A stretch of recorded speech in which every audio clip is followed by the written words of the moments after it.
So I wanted to talk a little bit about my experience at Christian school.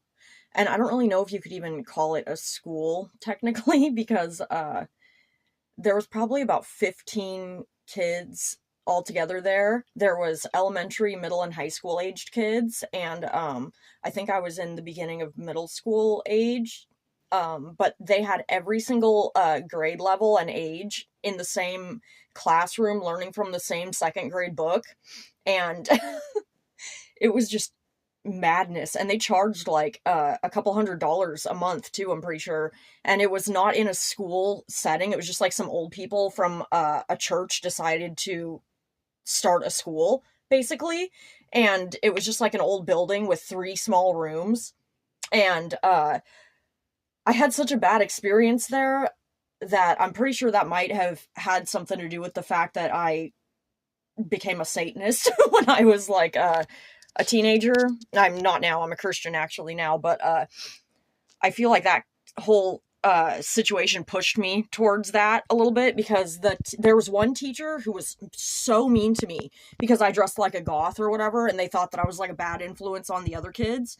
But I was never like mean or disruptive or anything like that. But this one teacher, CJ, she hated me, and she would like single me out all the time. And all the other girls who went to the school on one certain day of the week, I think it was like Friday, they would all go out to eat together.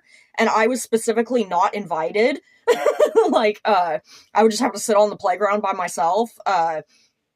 So that made me feel odd. And she would constantly be bullying me and harassing me and making an example out of me in the middle of class or prayer or whatever.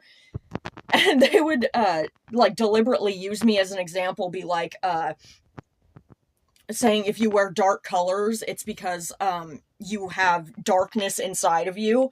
And I was the only one there wearing dark colors and stuff. She said she just used to make such mean comments about me. And then when this teacher died, who was really mean to me, she died over, I think, Christmas break.